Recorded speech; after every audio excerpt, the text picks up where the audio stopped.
No, definitely not too much. I think we're definitely deep enough to handle that.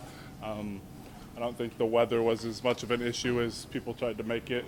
We're definitely deep enough to handle, especially D-line wise, to rotate like that.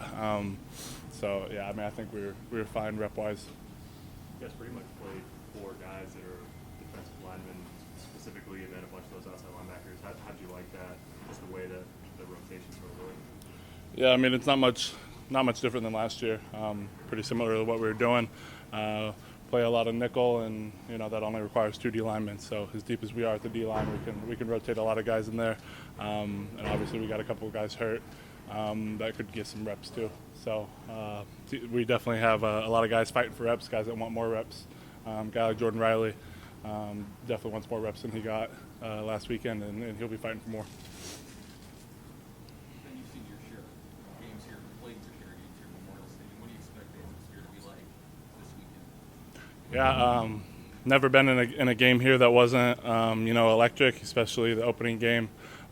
Excited to have the fans back in the stadium. Obviously, I think they'll be excited to be back too. As one of the leaders of the defense, what do you think of the pass rush Saturday, specifically with the guys who are less veteran than you, like Darius and Garrett Nelson? Yeah, did an unbelievable job in the first half when they were actually passing the ball. Did a really good job of just rushing as a unit, as a team. It's something we preach. It's something Coach Dawson's really big on. Rushing together, and whoever gets the sack, it's not necessarily.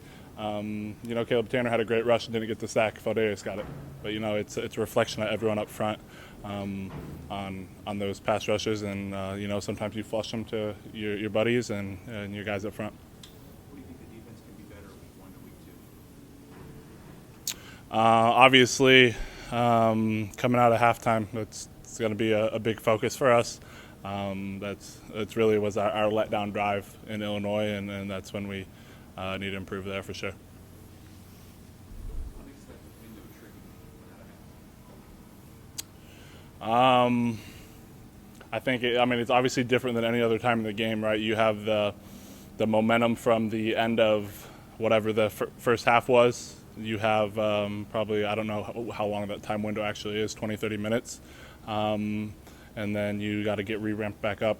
And so I think it's going to take, us kind of, giving some more attention to it mentally, knowing it's different than, the beginning of the game and warm up and all that. It's just different. And so I think we just have to be aware of that. What changed for you guys once that interception was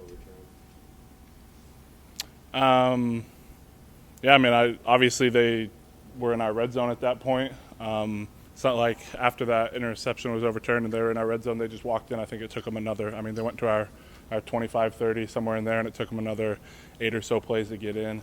So I don't think, I don't think it was necessarily we just rolled over at that point. Really other than that, just momentum was definitely a killer coming out of half, I think.